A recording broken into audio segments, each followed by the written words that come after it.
नमस्कार दोस्तों, स्वागत है आप सभी का आपके अपने चैनल शिक्षा की दुनिया में।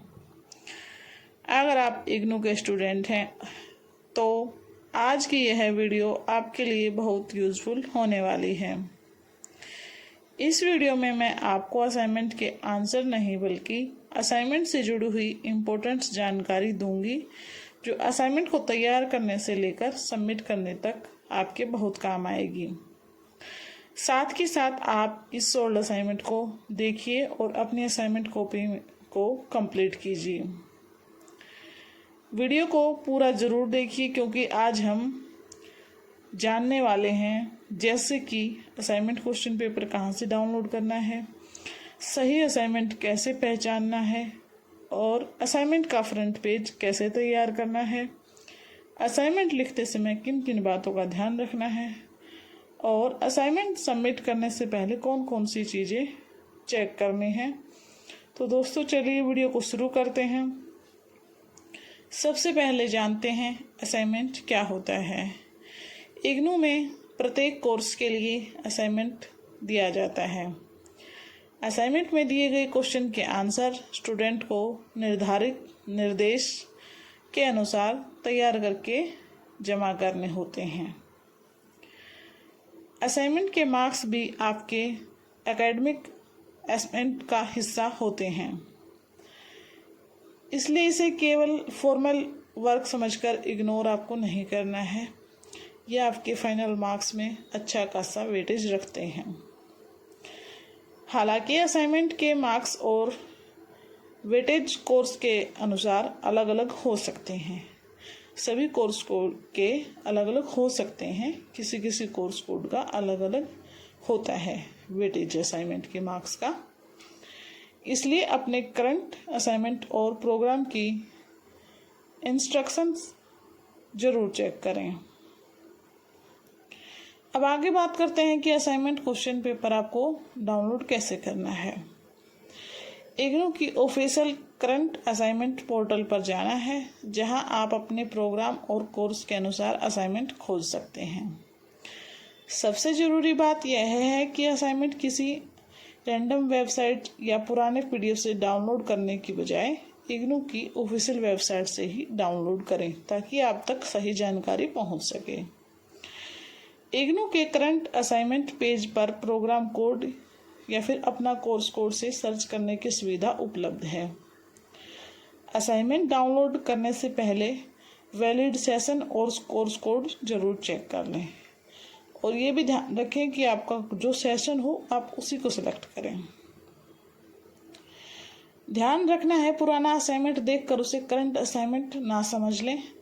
अगर आप कोर्स कोड है तो सर्च बॉक्स में अपना कोर्स कोड डालकर असाइनमेंट चेक करें और अपने सेशन के लिए वैलिड पीडीएफ डाउनलोड करें जो कि फ्री ऑफ कॉस्ट होता है। अब आगे जानते हैं कि असाइनमेंट का फ्रंट पेज आपको बनाना कैसे है। असाइनमेंट का फ्रंट पेज बहुत इम्पोर्टेंट होता है। फ्रंट पेज पर सामान्य रूप से आपको बेसिक डिटेल्स लिखनी होती हैं जैसे कि आपका नाम, enrolment number, programme code, course title, study centre, regional centre, assignment number, आपकी जीमेल आईडी, मोबाइल नंबर और डेट आदि। ये सभी ज़रूरी चीज़ें आपको फ्रंट पेज पर मेंशन करनी होती हैं। अब आगे है कि आपको कौन सी बात ध्यान में रखनी है। इम्पोर्टेंट बात यह है, हर इग्नू प्रोग्राम में फ्रंट पेज एग्जैक्ट फॉर्मेट एक जैसा नहीं हो सकता है। कुछ प्रोग्राम में अलग डिटेल मांगी जाती है, इसलिए अपने असाइनमेंट पीडीएफ में दिए गए निर्देश में अलग डिटेल मांगी गई है तो उसे जरूर देख लें।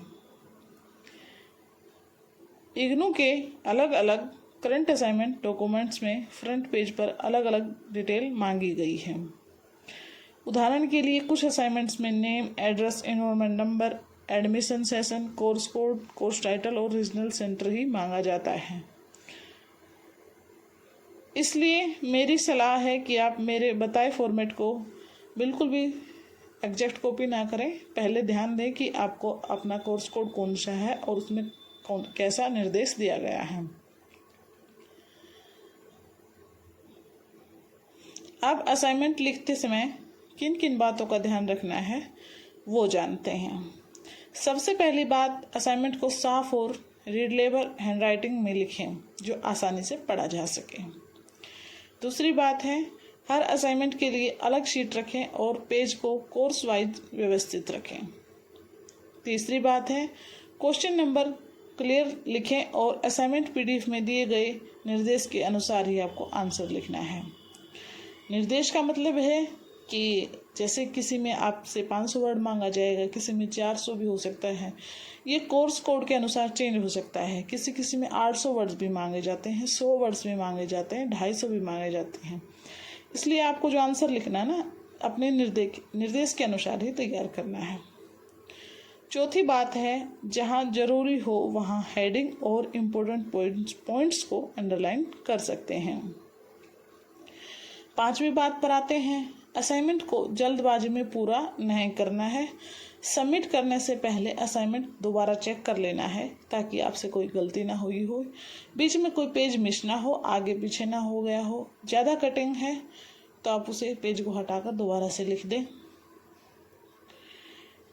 हाँ, जब आप असाइनमेंट लिखें तो आपको ब्लैक और ब्लू पेन का इस्तेमाल करना है और A4 साइज शीट का इस्तेमाल करना है। इसके लिए हम आगे बात करेंगे।